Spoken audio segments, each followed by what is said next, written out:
discusión que dé como resultado un orden institucional, un orden social, un orden económico, un orden político basado en la voluntad mayoritaria del pueblo chileno.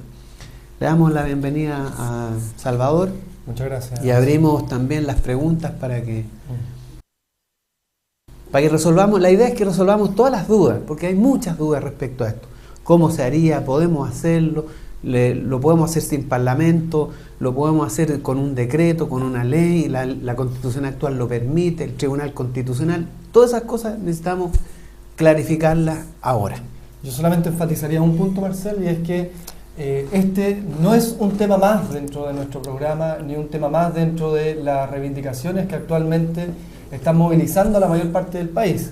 Este es quizás el tema más importante, puesto que es la llave bajo la cual podemos realizar las transformaciones que nosotros estamos proponiendo. Sin un cambio constitucional, sin una asamblea constituyente, porque en este tema el cómo y el qué van muy de la mano.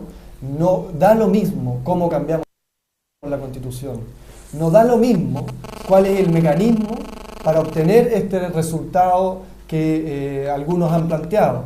El cómo cambiamos la Constitución, el quiénes van a ser los actores que van a cambiar la Constitución, determina en gran parte qué Constitución vamos a obtener. Por tanto, de ahí, primero, nuestra prioridad y nuestro énfasis en que la única forma legítima y democrática de sustituir esta Constitución es vía Asamblea Constituyente, y segundo, que la única forma de hacer cambios profundos en Chile, porque hoy día la Constitución actual, que fue hecha para que esos cambios no puedan ocurrir, es a través de un cambio constitucional. Esos dos puntos quizás los pondría también como antecedente, porque contextualizan la importancia que nosotros le damos a la Asamblea Constituyente y a la reforma constitucional. Yo partiría diciendo lo siguiente: Chile nunca ha sido una verdadera democracia, porque todas las constituciones, o sea, todo el aparato jurídico, todo lo que es la institucionalidad, el Estado, el Parlamento, el sistema judicial, todo eso ha sido escrito, redactado, no sobre la base de la voluntad popular. Nunca hemos tenido una constitución democrática, nunca. Se han reformado, se han ido arreglando de tal manera que se ajusten en cierto modo y en cierta medida a la voluntad de la gran mayoría de los chilenos, pero nunca hemos podido constituir un grupo de personas elegidos democráticamente y directamente para que escriban esta constitución. Por lo tanto, y obviamente la última constitución, la de Pinochet, a la que encima le puso su nombre el señor Ricardo Lagos, que no quiero decir que ni fue ni es algo parecido a la presidencia de la República, porque me produce cierta depresión psicológica, pero en fin, el tema es el siguiente: esa constitución fue redactada por 7 personas más o menos, ¿no? Todos hombres, partamos por ahí, todos hombres, conservadores, miembros y pertenecientes a la élite más rancia y aristocrática de este país. Ellos redactaron la Constitución. Hoy 17 millones de chilenos vivimos en función de cómo ellos entienden la vida, la religión, la política, la sociedad y la economía.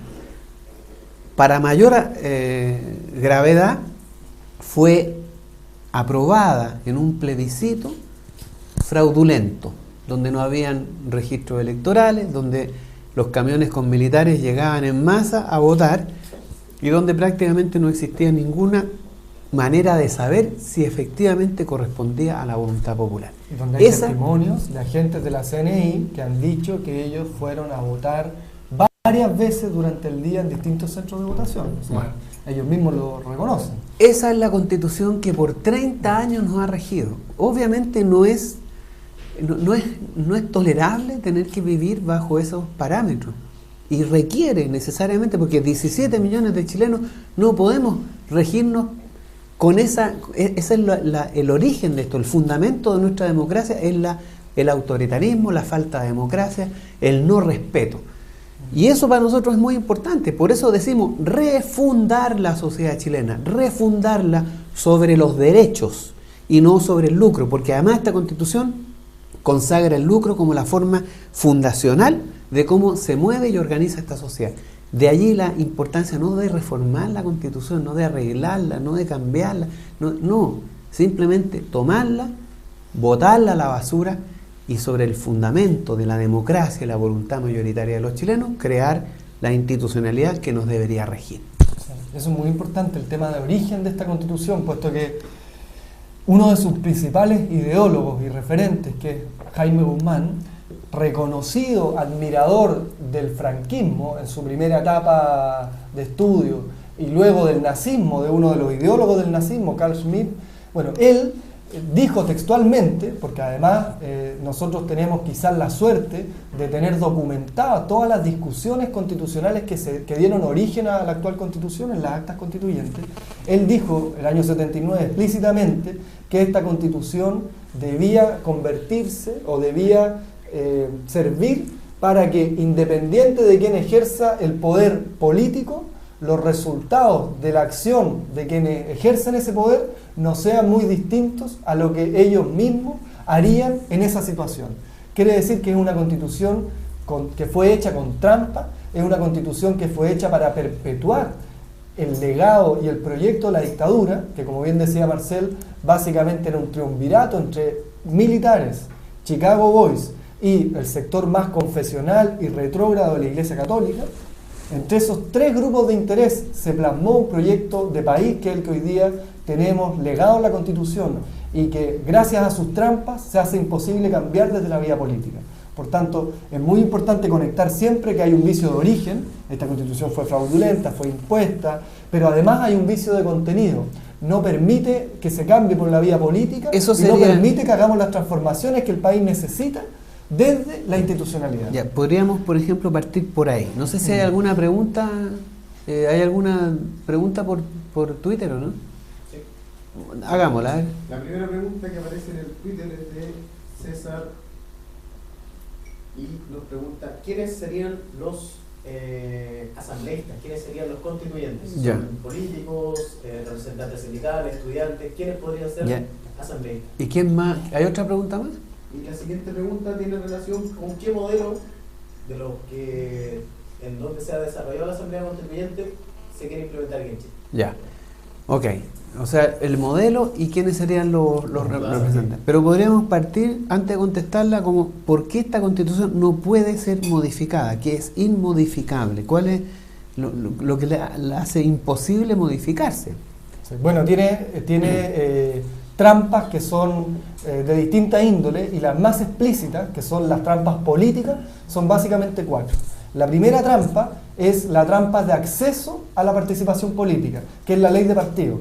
Hoy día nosotros seguimos con la ley de partidos vigente en la dictadura. Incluso hoy día hay un proyecto de ley en el Senado que busca ser aún más discriminador con la barrera de entrada a nuevos partidos, pero básicamente esa es una barrera económica, es una barrera que implica que cada organización o cada grupo o colectivo de personas que se quieran organizar en torno a un partido político tengan que tener una cantidad de recursos para poder hacerlo. Eso es lo primero. Chile...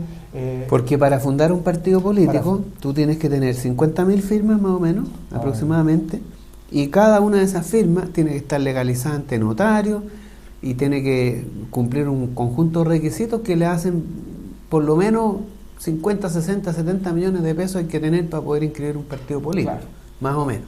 Pero además hay que hacerlo en distintas regiones, 8 regiones. O sea, la cosa no es tan fácil y establece una limitación severa para que nuevos partidos políticos puedan inscribirse. Así es. Y eso se agudiza en el caso de partidos o de nuevos partidos que no formen parte del proyecto de la dictadura. Por ejemplo, ¿por qué lo digo? La ley de partido exige que cada partido, para mantener su legalidad, debe obtener solo en las elecciones de diputados, no en la de senadores, no en la presidencial, no en la municipal, no ahora en la de Cores. Solo en la elección de diputados debe mantener o el 5% de la elección o sacar al menos 3 diputados. Eso podría ser razonable en el marco de un sistema electoral democrático. Pero en el marco de un sistema electoral binominal, en donde se le obliga a todos los partidos a ser parte de las dos grandes coaliciones si quiere realmente obtener un cupo o un escaño, se hace muy difícil. Por tanto, o sea, es muy difícil tener un parlamentario con el sistema binominal. A menos que Eso ese parlamentario se subordine a una de las dos grandes coaliciones. Claro. Que es la trampa en el fondo, o la condición que pone el sistema para que tú puedas ser actor. ¿Qué es lo que le pasa a los comunistas? ¿Qué es lo que hoy día le está pasando a los comunistas? Si ustedes quieren tener un escaño, tienen que subordinarse a una de las dos grandes Y coaliciones. si eso no se puede, entonces tienes que tener el 5% en Y si no, diputados. tienes que tener el 5%. Y eso no es tan fácil. Eso no es tan fácil porque en primera elección, cuando tú compites contra candidatos que, en el caso como el actual, que llevan 4 elecciones, que tienen redes clientelares en los distritos, se hace muy difícil. Y tienen recursos. Y que tienen recursos de los grupos económicos. Porque una campaña, ¿cuánto cuesta una campaña de diputados? Una campaña de diputados, lo que están gastando las dos grandes coaliciones no baja los 200, 300 millones de pesos. O sea, para poder, no solamente tienes la dificultad de inscribirte, que ya son recursos económicos y un gran esfuerzo administrativo para juntar las firmas, después para mantenerte vigente tienes que gastar 300, 600, 900, 1.000 millones de pesos si quieres tener algún porcentaje, un 5% de la elección. Y que por lo demás, como funciona el sistema electoral, si es que tú quieres ir como independiente, por ejemplo, compites no contra el candidato o contra los candidatos, sino que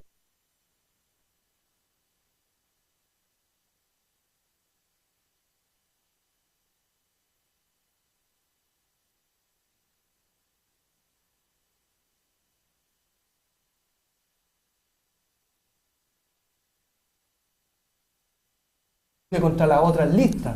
Por tanto, estás compitiendo también con desventaja comparativa en relación al resto, en donde ellos suman votación, y así ha pasado. Claro. Jaime Bombal fue senador binominal, Fulvio Rossi en la última elección.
Representación parlamentaria, y una segunda condicionante que genera el sistema binominal es que le da poder de veto a una minoría que es permanentemente derrotada en las elecciones.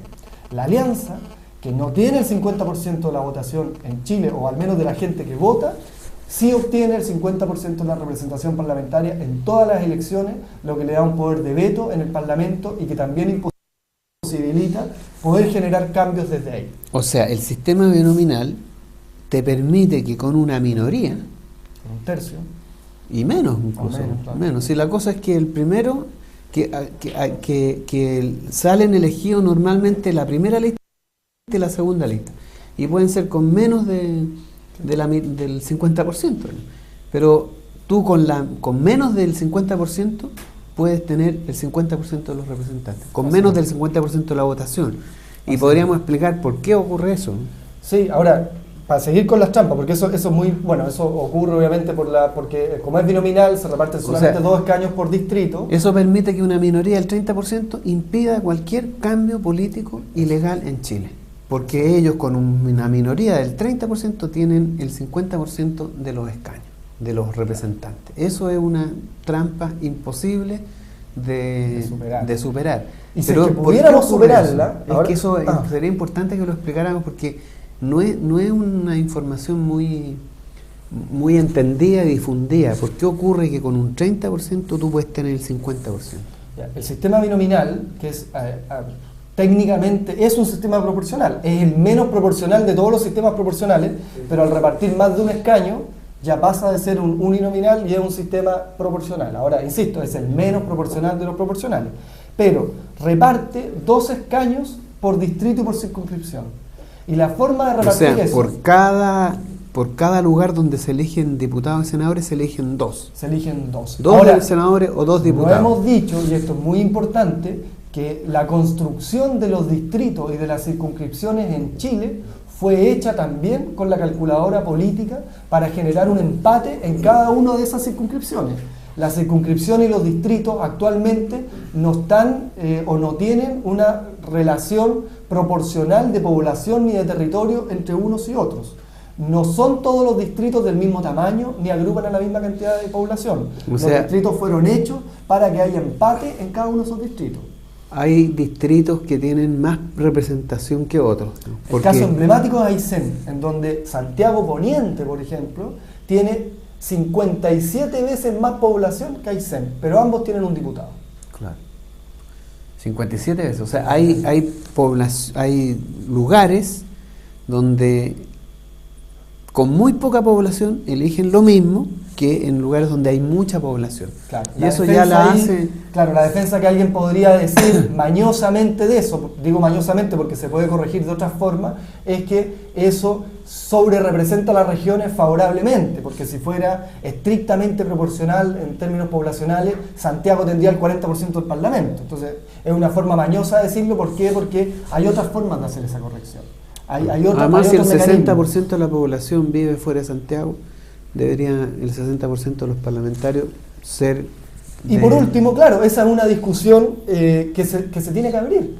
¿Por qué un ciudadano de la República va a tener más derechos que otros por vivir en otro lugar? Bueno, yo creo que en algunos casos eso sí debiera considerarse, pero al menos es una discusión que debiera abrirse y que hoy día estamos imposibilitados de dar.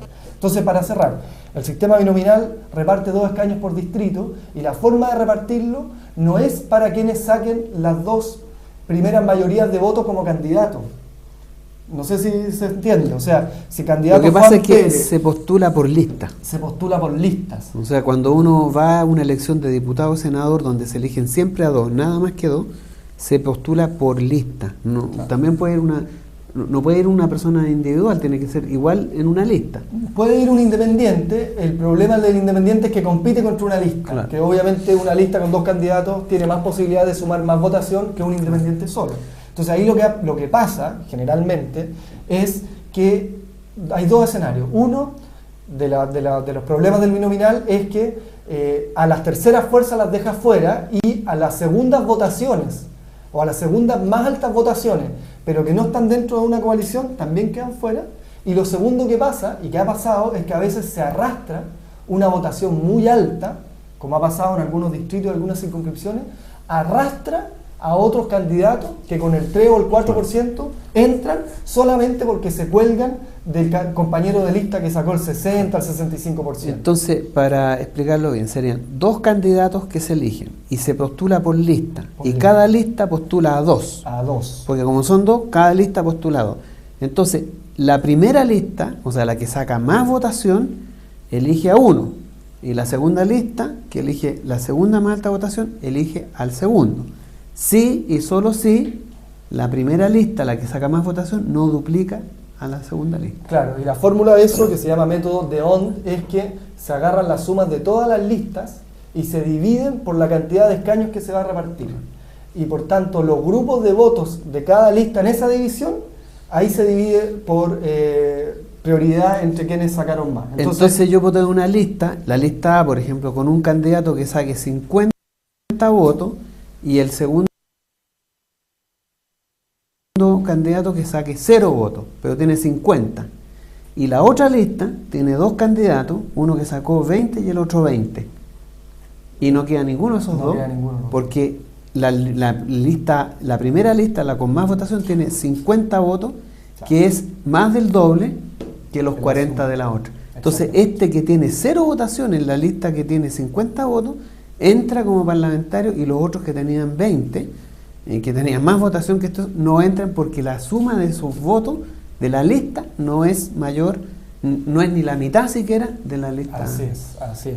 Incluso si es que van más listas, hay mayor división y hay más posibilidades de que pase eso. O sea, es más complejo. Ahora, ahí está el vicio, ¿no? O sea, alguien con 0 votación, puede entrar. O sea, que tiene porque muy buen compañero si su lista Si su compañero de lista, si su lista duplica la votación de los otros, la duplica, está dentro. Claro, entonces tenemos ese problema del binominal, pero además es muy difícil doblar, insisto, porque se hicieron los distritos y las circunscripciones con una calculadora en donde los grupos de la dictadura lo que buscaron era que hubiera empate y que ojalá no se pudiera doblar en ningún lugar, ¿no? O sea que también hay que cambiar los distritos, ¿no? Hay que reterritorializar el país, eso es fundamental. Ahora, si es que lográsemos tener una mayoría parlamentaria, aún a pesar de todo esto, a pesar de la ley de partidos y a pesar del sistema electoral, nos encontramos con una tercera trampa política, que son los quórums supramayoritarios, que son quórums absolutamente antidemocráticos, que hacen que para temas importantes, temas tanto constitucionales como algunos temas de reformas políticas importantes, se requiera más que una mayoría simple para poder transformarlo. El quórum se refiere a la cantidad de votación que se necesita para modificar una ley. Así es. O sea, ¿qué porcentaje de votos se necesita para cambiar una determinada ley? Y hay leyes más simples y otras más complicadas. Claro. ¿Y cuáles son las más complicadas? Las que cambian la Constitución, las más importantes, las que estructuran este país, las que permiten que el lucro esté sacralizado. Esas son las leyes que exigen 4/7 más o menos. Claro, entonces ahí ese 30% minoritario que hablábamos todo el rato ejerce su veto a través de esa ley de quórum supramayoritarios que también nosotros vamos a terminar porque es absolutamente antidemocrático. En cualquier democracia un quórum mínimo es un 50+1 y con eso basta para reformar cualquier ley. Y muchas leyes te exigen más del 50%. Más del 50%. Y como la UDI y Renovación Nacional en conjunto siempre tienen el 50%, es imposible cambiar las leyes que estructuran, que determinan la sociedad en que vivimos. Claro. Ahora, y si incluso pasáramos esa tercera trampa, porque por eso este es un sistema muy bien armado desde dentro para que no se pueda reformar, si logramos constituir un partido contra todo lo que establece la ley, barreras económicas, electorales, si además logramos derrotar al binominal, que también es muy difícil dado todas las cosas que hemos hablado, y además logramos constituir una mayoría parlamentaria, nos encontramos con la cuarta trampa, que es el Tribunal Constitucional, que es esta especie de comité de sabios, pero que en la práctica son 8 abogados que no ha elegido nadie, 8 abogados repartidos binominalmente entre la derecha y la concertación, cuyo único fin es no permitir ningún cambio sustancial a la Constitución. O sea, si llegáramos a tener en cada distrito, cosa que es imposible, un 60% y pudiésemos una tercera lista, que no tienen plata, que no tienen partido, que no tienen televisión, que no tienen infraestructura, no tienen nada, tendríamos que llegar a ser el 60% de los votación en cada distrito. Ahí podríamos tener una buena mayoría dentro del Parlamento y pudiésemos con esa mayoría modificar la Constitución, cambiar las leyes, nos enfrentamos al Tribunal Constitucional. Un grupo de señores que ganan muy bien, salidos desde la noche de los tiempos, que resucitan cada cierto número de años y están ahí permanentemente y son los custodios, los ángeles custodios de la ley del señor Guzmán, ¿no? Sí. Entonces estamos jodidos, digamos, o sea, no hay ninguna manera de cambiar esta Constitución. Y que nadie puede decir además que son agentes imparciales, porque si uno empieza a ver quiénes lo componen, José Antonio Veragallo, ahora María Luisa Abraham, que era la directora del segundo piso. ¿Aceptaron una mujer ahora? ¿Hay una mujer? Ya, si uno empieza a ver además su composición, no es una composición de abogados, de constitucionalistas, de gente que realmente sea objetiva en pos del bien público o de la soberanía popular que ahí se pueda representar. Son operadores de las dos grandes coaliciones que están ahí para que las condiciones actuales, que sobrerepresentan a las dos coaliciones, porque la derecha no es el 50% del país, pero la concertación tampoco es el 50% del país, por tanto están los dos sobrerepresentados con este sistema. Bueno, el rol de esos operadores en el Tribunal Constitucional es que esa situación de privilegio que tienen hoy día no se modifique. Bueno, entonces está más o menos claro, esta Constitución es algo parecido al fondo que está siempre en el tarro de la basura, ¿no? El desecho y los resabios de lo más repugnante que hay en una casa, que es la basura, ¿no? ¿Y qué se hace con la basura? Se pesca el tarro de la basura, se deja afuera para que pasen esta noble gente que son los basureros, ¿no? Que sin ellos no estaríamos podridos, ¿no? Y si el olor de los barrios sería sería terrible, una inmundicia. Bueno, pero que se lo lleven. Ojalá a un lugar donde la incineren, no la dejen ahí en estos, ¿cómo se llaman? Estos depósitos de basura, porque puede volver a instalarse de nuevo. Hay que eliminarla totalmente. Ahora, ¿cómo se hace eso? ¿Cuál es el procedimiento para cambiar la Constitución? Ahora, ahí, y para no evadir las preguntas y cerrar con eso que es muy importante. Hay más preguntas, ¿no? Es que hay más preguntas, pero para no evadir las dos anteriores, que pasamos por el lado, pero no las atacamos. Es que ahora vamos a contestarlas. Ahora vamos a eso. Primero, ¿quiénes participarían quiénes serían los constituyentes, los asambleístas? Los que elija el pueblo de Chile libremente. Así de simple. Nosotros, primero, vamos a terminar con el monopolio de la representación política que actualmente tienen los partidos de la ley de partidos de Pinochet. Por tanto, todos los que quieran ser candidatos van a poder ser candidatos sin ningún tipo de condición. Y lo segundo es que, dado que nuestro pacto social actual, que fue impuesto, no ha sido acordado, pero de todos modos reconoce a los mayores de 14 años como sujetos de responsabilidad penal y por tanto como sujetos políticos que tienen que aceptar las leyes, nosotros también le vamos a dar la oportunidad de poder ser parte de la construcción de las leyes, porque yo solamente acepto leyes legítimas en la medida en que puedo ser parte de su construcción. Por tanto, vamos a hacer, y es una propuesta muy innovadora de Marcel, que desde los 14 años todos los chilenos y chilenas que vivan o no vivan en Chile puedan participar, ser candidatos y votar en la elección de la Asamblea. Esa es una propuesta nuestra. Si un niño a los 14 años o una persona a los 14 años es sujeto de juicio por algún delito, porque se supone que esa persona a los 14 años tiene noción de lo que está bien y de lo que está mal, discierne, tiene capacidad de discernimiento, entonces puede votar, puede elegir quién es el presidente, quién es el diputado, y por lo tanto nosotros vamos a plantear el derecho a voto desde los 14 años en adelante. Además, el movimiento secundario ha aprobado que han sido bastante más lúcidos que los parlamentarios para entender de política y por lo tanto saben mejor lo que el país necesita.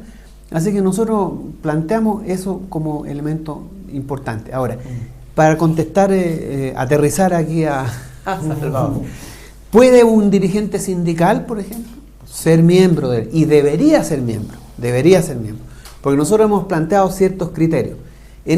Del conjunto de representantes que deberían estar en la Asamblea Constituyente y serían los que redactaran la nueva Constitución, al menos el 50% deberían ser mujeres, sí o sí. Nada de que, bueno, la mitad de los chilenos son mujeres, por lo tanto, 50% tienen que ser mujeres. El 60% de los chilenos viven en regiones. El 60% de los miembros de la Asamblea Constituyente tienen que ser de regiones, genuinamente, pues, no así de estos de los que mandan de acá. No tienen que ser parlamentarios, esa debería ser una condición clarísima. No tienen que ser parlamentarios, tienen que ser dirigentes sociales, académicos, dueñas de casa, estudiantes, trabajadores. Los trabajadores tienen que estar absolutamente representados en esto. Las distintas organizaciones sindicales deben presentar sus candidatos para que sean elegidos por los chilenos a ser miembros de esta asamblea. La idea es que sea genuinamente un reflejo de lo que es el Chile real, el Chile de verdad. No estos que tienen derecho a candidatearse porque tienen plata o financiamiento de los grupos económicos. Esos serían los que integrarían esta asamblea, serían elegidos por votación popular, directa, y además serían los responsables de redactar esta nueva Constitución. Y una vez redactada esta nueva Constitución, que va a ser dentro de un proceso de discusión, o sea, van a redactar algo y van a volver a sus bases, lo van a discutir con sus bases, van a generar una primera aprobación en las distintas asambleas donde fueron elegidos los representantes, hasta llegar a un texto final. Y ese texto final debe ser refrendado, debe ser aprobado finalmente por otro plebiscito. Y con esa aprobación global de los chilenos, si esta es la Constitución que nosotros queremos, entonces ahí viene la renuncia de todas las autoridades políticas de este país. porque todas las autoridades políticas de este país hoy día están sustentadas y serían sustentadas sobre la base de una constitución ilegítima y no democrática. Y ahí tiene que elegirse un nuevo parlamento y un nuevo ejecutivo, y nosotros estamos planteando y esperamos que también las autoridades del Poder Judicial sean elegidas por votación popular. No puede ser este escándalo que están armando ahora, porque todos los días hacen escándalo, con la señora Ana Gloria Chevesich, que no la quieren en el Poder Judicial porque como le hizo el Mob Gate y le indagó hasta las cosas más sucias a la Concertación, no la quieren dejar pasar. O sea, estos señores, los parlamentarios, más el Ejecutivo, son los que eligen a otro poder del Estado. En una democracia, todos los poderes del Estado deben ser elegidos democráticamente. Jueces, presidente y ministro y parlamentarios. Esa es más o menos la idea del proceso que nosotros hemos puesto a funcionar. Porque ya partió esto el sábado pasado en Santiago, y va a seguir también en regiones, el poder constituyente, iniciar el poder constituyente. Eso es muy importante. Yo creo que contestamos la primera pregunta. Sí, pero eso es muy importante y nos da el paso a la segunda, porque nos preguntan cuáles son nuestros referentes. Nuestro referente es Chile, nuestro referente es nuestra propia historia y nuestro referente es lo que está pasando hoy día en Chile. Por tanto, nuestra forma o cómo nosotros pensamos que se debe desarrollar este proceso constituyente es totalmente vinculado con nuestras tradiciones y nuestras formas de participación, junto con lo que está pasando actualmente. O sea, se echó a andar este proceso constituyente que yo diría el sábado tuvo un hito importante, pero inició quizás simbólicamente el 2005, cuando los pingüinos asumen desde sí la soberanía y exigen... Los ciudadanos de 14. Claro, los ciudadanos de 14, y en 2011 tuvo otro hito importante. Esto se echó a andar. Esto no tiene vuelta y esto va a ser a la chilena. Yo creo que eso es algo muy importante. Sí, pero es importante también decir que esto no es una utopía, no es una cosa así como que estamos inventando algo que no ha existido en ninguna parte del mundo. En todas partes del mundo las constituciones se han creado sobre la base de la voluntad popular. Y eso recientemente y en el pasado, Estados Unidos se funda sobre eso. La Constitución de Francia también. En Islandia recientemente, en Bolivia recientemente, en Ecuador recientemente.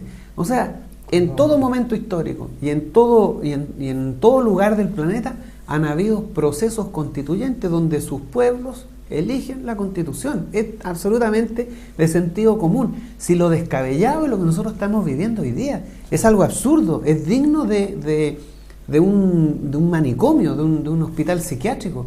Acá todos funcionamos sobre la base del loco mayor. El loco mayor inventó las leyes y todos funcionando de acuerdo, marchando, hablando, pensando, comportándonos de acuerdo a lo que el más loco de todos los locos del hospital psiquiátrico inventó.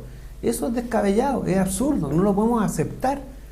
Y por eso nosotros estamos diciendo aquí lo primero, lo central, lo fundamental, poder constituyente, una nueva constitución que ordene las cosas y nos ponga en la realidad, en la cordura, porque esta es una cuestión de cordura, ¿no? Sí. De hecho, Chile es el único país en el mundo en donde luego del término de una dictadura no hubo una revisión y un cambio constitucional que diera paso a una nueva democracia. Es el único país en el mundo que mantiene en democracia una constitución hecha en dictadura. Hoy día, las revueltas que vimos hace unos años en Medio Oriente, por ejemplo, Túnez, está en un proceso constituyente. Ahí no sería para nadie lógico ni legítimo haber mantenido el régimen anterior como el régimen que va a dictar las normas y la institucionalidad. Y en países donde tienen hasta reyes, como ¿cómo se llama este país africano, norafricano? Marruecos. En Marruecos, con un sistema monárquico, el pueblo ha discutido una constitución. Entonces, ¿cómo va a ser absurdo que nosotros, que somos un país moderno, porque somos hijos de la modernidad, todos los países latinoamericanos nacen con el proyecto moderno, el descubrimiento de América y las luchas por la independencia son fundamentalmente la esencia misma de la modernidad. Países modernos que no hemos tenido historia, salvo en la época colonial, pero como países constituidos por sus ciudadanos, nunca hemos sido monárquicos. Somos países modernos, estados modernos. El único país que no tiene una constitución democrática es francamente absurdo. Sí. Es inaceptable, son 17 millones de chilenos, no somos 1 millón de lo que habíamos hace 20 años atrás. O hace no sabemos 60 verdad años cuántos atrás. somos ahora. No, no sabemos. Hay Hay algunos que no estamos en el... Ahora, en eso el es súper INE. importante decirlo porque nos da el pase a la pregunta que nos hicieron. Lo absurdo no es que queramos cambiar la Constitución, lo absurdo es que haya personas que insistan en que hay que mantener la Constitución de la dictadura. Eso es lo absurdo. Y ahí está el por lo señor mismo- Alamán, el señor Longueira, el señor Golborne, el señor Orrego, el señor Velasco, Señor no Escalona. quieren cambiar la Constitución, Escalona. Es que absurdo, es que francamente lo descabellado, ¿no? Eso es lo descabellado. Y por lo mismo, cuando nos preguntan el cómo, también es descabellado que nosotros nos planteemos el cómo desde la propia trampa institucional. Porque esta es una trampa que fue elaborada y construida para que no se pueda cambiar. Por tanto, si nosotros partimos desde el problema de la imposibilidad de cambiarla desde adentro, partimos mal. Porque partimos con una imposibilidad que no podemos superar desde las propias herramientas que no nos da esta institucionalidad. Por tanto, para decirlo en otras palabras, lo primero a zanjar es que esta constitución es tramposa, es que esta institucionalidad es ilegítima y que por tanto no nos puede impedir como pueblo tener o desarrollar nuestro derecho a la soberanía y a la autodeterminación que ha sido permanente y sistemáticamente negado durante nuestra historia. Zanjado eso, la discusión no es ya cuál es el mecanismo legal que nos permite convocarla, sino cuál es la mejor forma de expresar que hay una mayoría, una tremenda mayoría del país que quiere hacerlo. Y para eso Marcel ha propuesto que su primera acción va a ser un plebiscito. Nosotros y nosotras hemos propuesto. Eso es muy importante. Nosotros o nosotras y nosotros hemos propuesto Eso es muy importante. un proceso constituyente, echar a andar el poder constituyente. Y hemos discutido, tú podrías explicarlo mejor, cuál sería el mecanismo, cómo implementaríamos esto. Sí. No, Bueno, conversamos insisto, si partimos de la base de que no nos vamos a dejar caer en la trampa de la actual institucionalidad, lo primero, lo que a nosotros nos interesa es mostrar que existe y reflejar que existe un respaldo mayoritario del país por hacer un cambio de la Constitución. Para eso vamos a convocar un plebiscito, va a ser una de las primeras acciones que vamos a hacer cuando seamos gobierno. 20 minutos, ¿eh? 20 minutos. 20 dice que minutos. se va a demorar Marcel. 20 minutos. ¿Ah? Chávez se demoró 2 horas, nosotros Vamos vamos a 20 minutos. ¿Ah? Bueno, en 20 minutos vamos a convocar un plebiscito, vamos a iniciar un proceso que culmine con un plebiscito en donde le consultemos al pueblo de Chile si quiere mantener la actual constitución que nunca le fue consultada o quiere iniciar un proceso constituyente que le permita transformar esta institucionalidad. Como nosotros estamos absolutamente seguros de que el resultado de esa votación va a ser tremendamente mayoritaria la cantidad de gente que va a querer un cambio constitucional, lo que vamos a trabajar en paralelo al desarrollo de ese plebiscito va a ser un programa que nos permita desarrollar este proceso constituyente con varias características. Primero, terminar con el monopolio de la representación de los partidos. Todo aquel que quiera ser candidato o quiera votar, viva en Chile o no viva en Chile, teniendo más de 14 años, lo va a poder hacer. Segundo, vamos a terminar con la territorialización de la dictadura y con el sistema electoral de la dictadura. No nos vamos a regir por un sistema binominal para elegir a los constituyentes porque no queremos replicar un parlamento como el actual, en donde esos electos no le rinden cuentas a nadie durante su periodo o durante su mandato. Nosotros queremos iniciar un proceso constituyente territorial en donde cada asamblea barrial, comunal, elija sus constituyentes y sus constituyentes le tengan que rendir permanentemente cuenta a estas asambleas territoriales y barriales. Y una vez constituidas estas asambleas, vamos a culminar el proceso con, cuando hayan redactado una propuesta constituyente, un nuevo plebiscito que le pregunte y le vuelva a consultar al pueblo de Chile si quiere o no quiere esta nueva constitución. Ahora, entonces la primera etapa es los primeros 20 minutos nos vamos a tomar, ¿no?, antes de ir a almorzar al Cerro Castillo, en convocar al plebiscito. Un plebiscito que le vamos a preguntar a los chilenos, mire, ¿quieren una nueva constitución sobre la base de una asamblea constituyente elegida por votación popular y directa? Respuesta va a ser mayoritariamente que sí.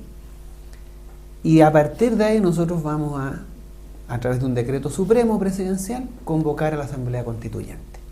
y no podría ni debería ninguna institución política del Estado, ni el Parlamento, ni el Tribunal Constitucional, oponerse a la voluntad mayoritaria de los chilenos. Porque además a esto le vamos a agregar la movilización popular, es decir, marchas, movilizaciones, dirigentes estudiantiles, organizaciones estudiantiles, dirigentes sindicales, organizaciones sindicales, redactando declaraciones, convocando a conferencias de prensa, respaldando la decisión del pueblo de Chile de respaldar la nueva constitución y el proceso constituyente. Eso nos debería permitir tener un nuevo ordenamiento institucional y legal. Y a partir de ahí, iniciar la renovación de todas las instituciones políticas del Estado, incluyendo el presidente, que tendría que renunciar y volverse a reelegir en un nuevo proceso, porque incluso el presidente sería elegido con la anterior constitución, y sería una constitución ilegítima, y lo que tendría que ocurrir después de esta nueva constitución es que Parlamento, autoridades judiciales y autoridades administrativas se reelegidos en un proceso directo, popular, de elección. Así que vamos a someternos a una segunda elección popular, directa, democrática y genuina, legítima además. Eso es muy importante porque esta pretende ser una asamblea constituyente originaria, no derivada. No nos vamos a ver constreñidos por ninguna condición de la actual institucionalidad. Y ahí lo segundo que hemos dicho a través de nuestro candidato, y que es muy importante, es que no nos sirve para este proceso meramente el voto. Nosotros no necesitamos a un sujeto político cuya única acción política sea ir en noviembre a marcar un voto. Para todos estos objetivos que nos estamos proponiendo, nosotros necesitamos un voto con conciencia política, un voto con movilización, un voto que esté dispuesto a defender los cambios que quiere en la calle, en los medios de comunicación, en sus organizaciones, en sus espacios naturales, su familia, su casa, sus lugares de trabajo, sus escuelas, sus universidades. Ese es el voto que nosotros necesitamos. Ahora, es importante también que nosotros, ese es el mensaje que nosotros queremos y nosotras queremos darle. Primero que nada, sacarse esto de la imposibilidad. Cuando muchas veces me ha tocado a mí escuchar comentarios, sí, pero esto sería una anarquía. ¿Por qué va a ser anarquía? Es decir, va a ser al principio desordenado, ¿sí? Nada, cuando uno convoca a mucha gente, nunca todo es ordenadito ni todos andan en fila. Pero aquí hay una voluntad de hacer las cosas bien. Y la gente tampoco es tonta, ¿verdad? Y sabe a qué conduce esto. No va a ser el caos, no tiene por qué ser el caos. Aquí lo que va a ocurrir es un proceso dirigido, un proceso ordenado, un proceso racionalizado de convocar a las personas a pensar, a conversar, a referirse, a opinar, a participar. La gente tiene que no tener miedo a participar. Es fundamental que entiendan eso. Son sujetos de derecho. Esa es la gran revolución moral y ética que nosotros queremos que entienda la gente. Somos sujetos de derecho. Primer punto importante. Si no entendemos eso, si creemos que estos señores, porque tienen más estudios, porque hablan bonito, porque tienen corbata, porque andan en automóviles caros, tienen más derechos que una señora que es trabajadora social o que es trabajadora en casa particular, tiene el mismo derecho, la misma dignidad. Es sujeto de respeto de la misma manera, de la misma intensidad, en la misma dimensión. Eso es lo primero que tenemos que entender. Somos sujetos de derecho. Y este señor que estudió en Estados Unidos, un máster o un doctorado, tiene el mismo derecho que un chico de 14 años que también puede ser sometido a proceso. El mismo derecho a participar, a opinar y a tener su opinión respecto a cómo debe gobernarse Chile. Y si nos falta información y que la gente es ignorante, bueno, la información se recoge. Hasta por internet usted puede poner cualquier cosa que tenga duda, en Google le van a decir lo que es. Y si no, no va a faltar quien se lo explique. El problema no es la información, el problema primero es tener la voluntad de participar sobre la base de que somos todos sujetos de derecho. Fíjate que ayer estuve en una reunión con el sindicato de trabajadoras de casa particular. Y una o dos dijeron que por primera vez en la vida habían escuchado esto de ser sujetos de derecho. Por primera vez en la vida. Una cosa absolutamente al siglo XXI. Para el siglo XXI, después de la revolución del Internet, de 200 años de estados modernos, de que se acabaron las monarquías donde el rey era Dios, todavía hay personas que piensan que ser sujetos de derecho no lo tenían ni siquiera presente en su cabeza, y esa cuestión es grave. Primer cambio importante, sentirnos sujetos de derecho, de respeto, de dignidad. Derecho a participar. Igual que cualquier persona, aunque hable inglés, alemán o francés, aunque hable solo mapuche, aunque no tenga ni siquiera primero básico, tiene el mismo derecho que cualquier otra persona a participar y a ser respetada en su opinión. Eso es muy importante. Y después de eso ya podemos empezar a hablar entre gente que nos sentimos iguales y con el derecho a ser parte del proceso político. Y esa es otra cuestión importante. Ser político, actuar en política, participar en política es casi tan importante o más importante que hacerle la leche a los hijos, que que plancharle la ropa o hacerle la comida. Es incluso más importante, porque cuando usted participa en política, usted contribuye a un orden en donde su hijo va a ser una persona respetada, va a tener oportunidades, va a tener derecho a la salud, derecho a la educación, derecho a la vivienda, a la alimentación. Es más importante participar en política, constituirse en actor político, que hacerle la comida a los hijos. Es importante eso, pero no nos perdamos en que la política es para los políticos. No, la política es nuestra. Allí se decide lo que comen sus hijos, cómo se visten sus hijos, qué se educa en sus hijos. El futuro de sus hijos va a depender no tanto del esfuerzo que usted haga trabajando por ellos, que lo hacen y a mí me parece muy bien, trabajando por ellos, educándolos, queriéndolos. También parte del amor a sus hijos es hacer política, porque ahí se decide el futuro de sus hijos, el futuro de la sociedad.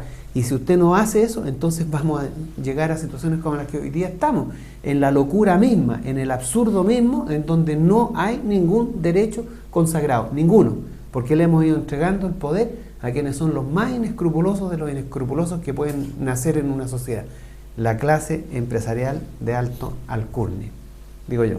Hay dos preguntas que realiza la gente que está conectada al Twitter. La primera es cómo se generan los espacios de participación dentro de la Asamblea Constituyente. Parlamentarismo de calle, se generan algunas instancias parecidas a eso. Y la otra tiene que ver con lo último que decía Marcel, es que cómo se revierte la posición de los grupos empresariales y de las grandes cúpulas políticas que están en contra de la Asamblea Constituyente. La primera pregunta no me queda muy clara. ¿Cómo se hace participativo real el proceso de la Asamblea Constituyente? ¿Cómo se baja a la ciudadanía de la Asamblea Constituyente? Bueno, lo primero que hay que definir, creo yo, digamos, no sé qué pensará Salvador, aquí nosotros tenemos que definir un lugar de referencia de los delegados, ¿no? O sea, estos delegados son elegidos democráticamente por algún grupo de personas, digamos, ¿no? Puede ser una asociación sindical, puede ser una asociación estudiantil, ¿no? Que tienen derecho, por la forma en cómo hemos estructurado el proceso de elección y de representación, de elegir 1, 2, 3, qué sé yo, dependiendo de cómo sea la repartición de los cargos, ¿no es cierto? Entonces, si hay un grupo, una asociación de estudiantes que eligen 4 delegados, esos 4 delegados van a juntarse en esta asamblea, van a discutir, por ejemplo, vamos a discutir el rol del Estado. El Estado tiene que ser capaz de crear nuevas empresas o no crear empresas. Tiene que ser, o la educación, por ejemplo. ¿La educación en Chile va a ser gratuita o va a ser pagada? Eso se va a discutir, se va a redactar un primer documento sobre la educación. ¿Cómo queremos la educación? Y estos 4 delegados van a ir a sus bases después, lo van a discutir con sus bases y van a tener que aprobarlo o desaprobarlo o hacerle alguna modificación, algún cambio. Vuelven a la asamblea, se discuten los nuevos textos, bajan de nuevo a la base, hasta que una vez que haya acuerdo en cada uno de esos puntos, se da por aprobado el nuevo texto de la Constitución, ¿no? Esa es básicamente la forma. Los representantes no caen del cielo, son de alguna manera elegidos por un grupo de referencia, ¿no?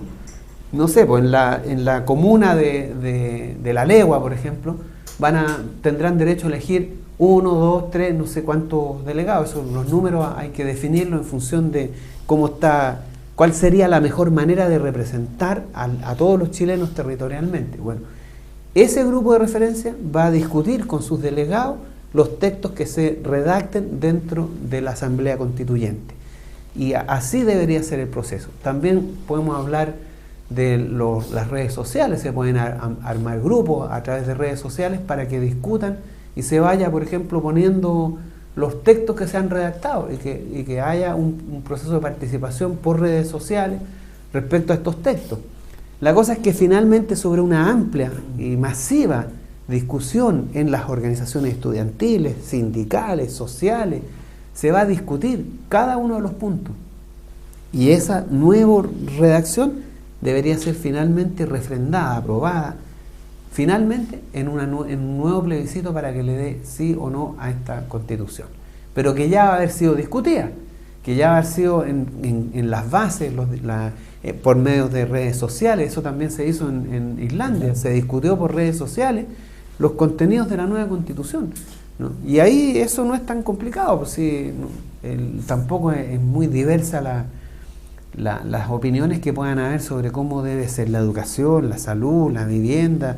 El presidente lo vamos a elegir por 6 años, por 4, bueno, todas esas cosas se pueden ampliamente discutir y los medios, digamos, la tecnología, las comunicaciones permite rápidamente sintetizarlo, la discusión y el debate. Así se debería ser, creo que así contestamos a pregunta. Y de la forma de organizarse, además, tenemos experiencias recientes en el país que han mostrado que se puede.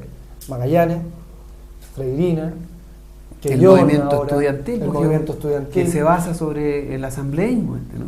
Que las decisiones del movimiento, sobre todo el movimiento secundario, se ha hecho sobre la base de asamblea. Claro. Y las asambleas han probado ser políticamente bastante más lúcidas que los parlamentarios. Así es, y con el cambio de paradigma de que quienes son de una u otra forma representantes, más que representantes, son voceros de sus espacios en ese lugar, y no representantes como estamos acostumbrados a que sean los representantes, y es que se llevan esa representación para la casa, hacen lo que quieren con esa representación, no le rinden cuentas a nadie, y luego, con todas las trampas que hemos hablado, se reeligen fácilmente y reproducen este sistema que se lo conocen de memoria. Nosotros, insisto, no queremos reproducir un parlamento como el actual, pero con otros actores. Queremos que el proceso constituyente realmente logre reflejar a la completa diversidad que existe en Chile. No vamos a dejar afuera a los sectores que hoy día tienen ese 30-40% de veto y que impiden cualquier cambio. Simplemente ellos van a representar lo que realmente vale, que son el 1% del país, ese 1% rico que protege actualmente este modelo hecho para ellos. Bueno, ellos van a tener el 1% de la representación en la Asamblea Constituyente, que eso es lo que son, pero no el 30%, 40% o 50%, o si incluimos la concertación en la práctica, que ocurre, yo diría el 100% que tienen hoy día.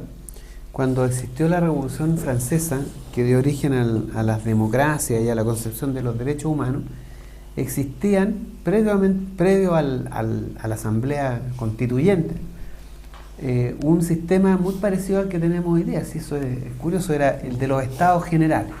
Habían 3 estados: la monarquía, digamos la aristocracia, la monarquía, el clero, la iglesia, y el tercer estado, que era el pueblo. Eran 3 estados: la monarquía, los reyes, los condes, los varones, ¿no? las baronesas. Ellos eran parte de un estado. Después estaba el clero, la iglesia, y después el tercer estado, que era el pueblo, digamos, la gran mayoría.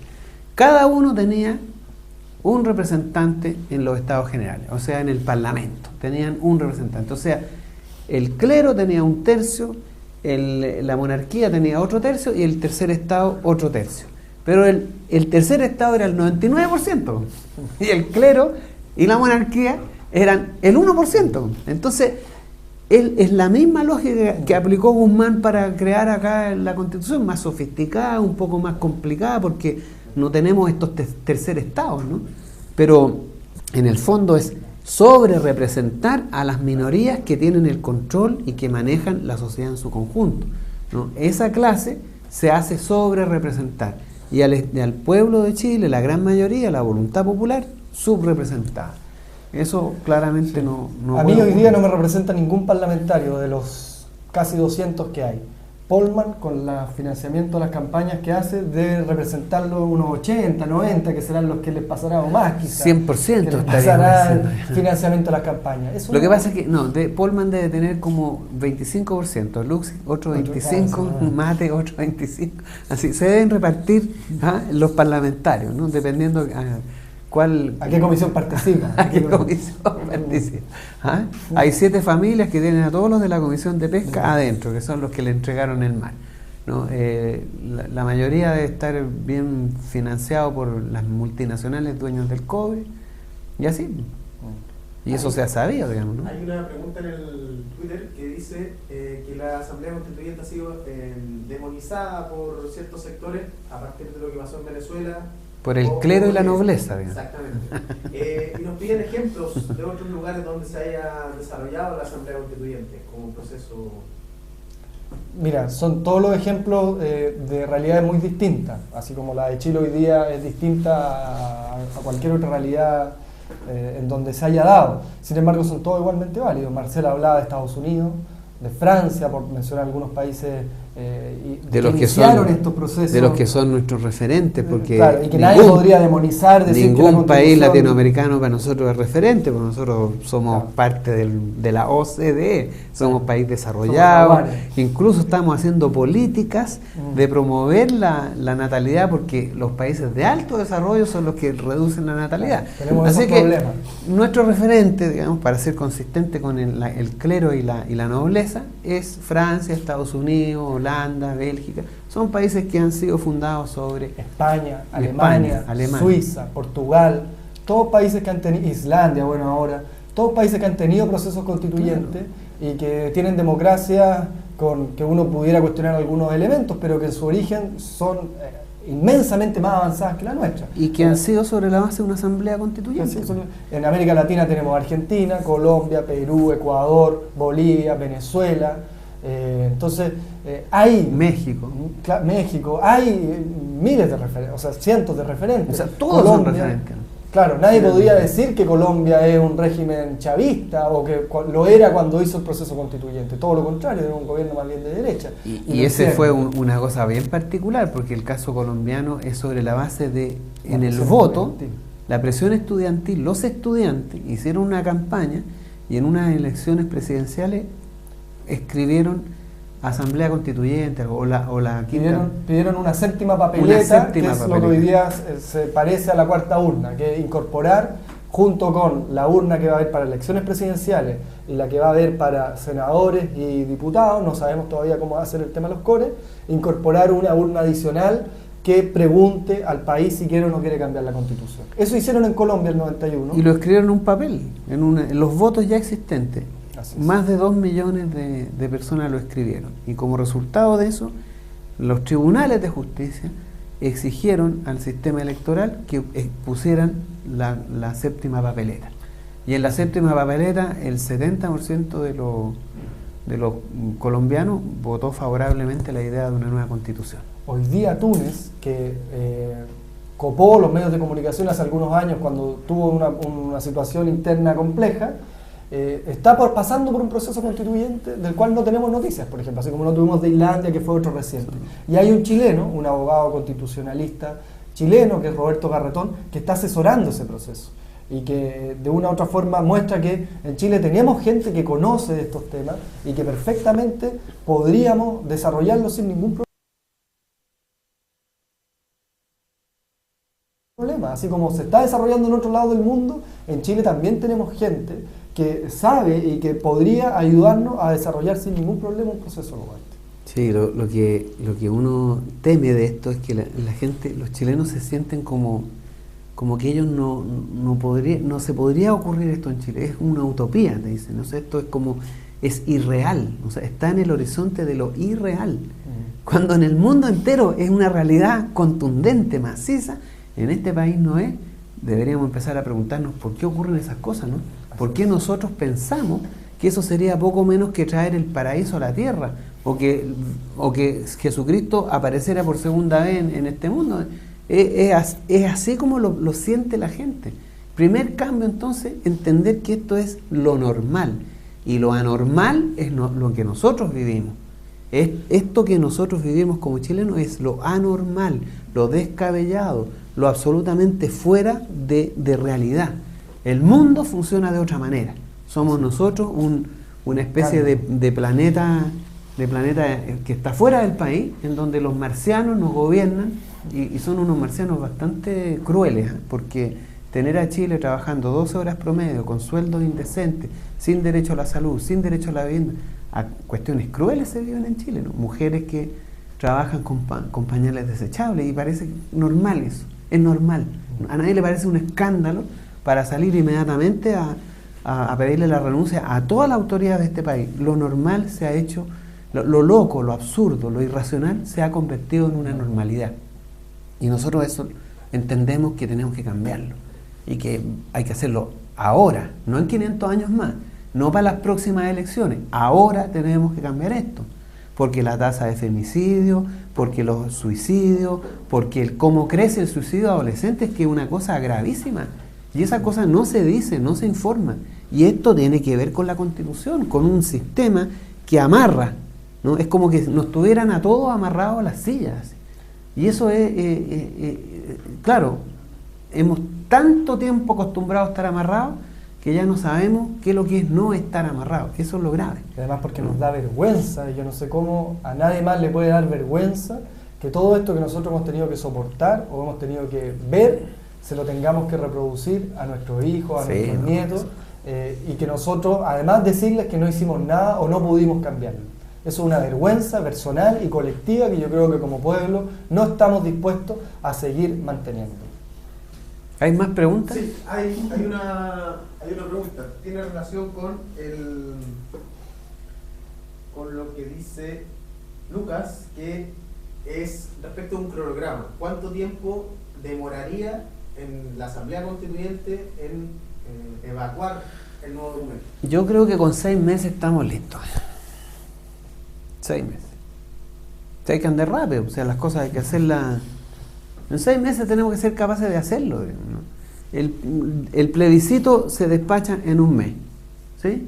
Se convoca a la Asamblea Constituyente y tiene 5 meses para despachar el texto, y a lo largo del primer año de gobierno nosotros ya deberíamos tener nuevas autoridades, nuevos parlamentos, o sea, hay que hacerlo rápido. También depende de la voluntad de la gente, digamos, ¿no? Y si queremos hacerlo, si nos disponemos a hacerlo, si ponemos nuestra voluntad, nuestra energía, vamos a poder hacerlo, ¿no? Pero no podemos demorarnos mucho, ¿no? Esto no es una cuestión que tengamos que esperar 4 años para tener una nueva constitución. O sea, esto es urgente. O sea, la situación del país amerita que nos pongamos y nos mentalicemos con la urgencia. No va a depender tanto de nosotros. Queremos insistir en eso. Nosotras y nosotros estamos planteando cambios de urgencia, cambios que son tremendamente prioritarios, y eso requiere ponerse las pilas. Si nosotros estamos diciendo esto no porque queramos hacer ofertas o digamos, mira, lo vamos a resolver esto rápido, tenemos que resolverlo rápido. Antes de 1 año nosotros tenemos que tener refundado el sistema constitucional y jurídico. El mejor ejemplo de que hay que hacerlo rápido es lo que vamos a tratar la próxima semana. El tema de la AFP. La próxima semana vamos a conversar sobre el sistema previsional y vamos a tratar de invitar a Gonzalo Cid, que sabe sobre esto, para que nos acompañe y nos permita tener una acabada profundidad en el conocimiento respecto a cómo funciona este sistema, cómo habría que cambiarlo y cómo deberíamos refundarlo. Eso es. Muchas gracias. Nos tenemos que ir, nos están despidiendo allá, nos dicen, mira, es hora ya de partir. La próxima semana, el lunes, vamos a hablar sobre AFP. Los invitamos, le agradecemos la alta cobertura que hemos tenido. Más de 500 personas han estado en línea. Queremos también pedirle que pregunten más, porque muy flojo esto de la participación, hay que participar. Ninguna pregunta es tonta. La única pregunta tonta es la que se contesta de manera absurda. Cualquier pregunta siempre emerge de alguna falta de información, de alguien que nos conoce algo, y los que estamos en el foro acá tenemos la obligación de responder adecuadamente. Así que hay que participar en esto, preguntar, discutir, contraargumentar. Esa es una democracia participativa. Y eso es lo que nosotros queremos hacer, refundar el país sobre los derechos, sobre la democracia, sobre la voluntad de las mayorías. Bueno, gracias a Salvador, Gracias por la que es también invitación. vocero de la candidatura en temas más políticos, y a todos aquellos que están acá atrás, que son mucha gente, porque si usted no lo cree, aquí, esto no lo hemos hecho solo nosotros, hay un equipo acá, fotógrafos, que están conectados ahí con el sistema electrónico, internet, páginas web. También le agradecemos el trabajo, la voluntad, el entusiasmo, porque acá si hay algo que esta candidatura tiene, es entusiasmo. Es impresionante. El gran capital, el fundamento, el apoyo, el financiamiento de esta campaña, para los que nosotros lo vamos a poner, vamos a hacer en nuestra página web vamos a poner transparencia del financiamiento, una gran palabra que diga voluntad, utopía, pasión. Ese es el financiamiento de esta campaña. Nos vemos la próxima semana. Chao, gracias.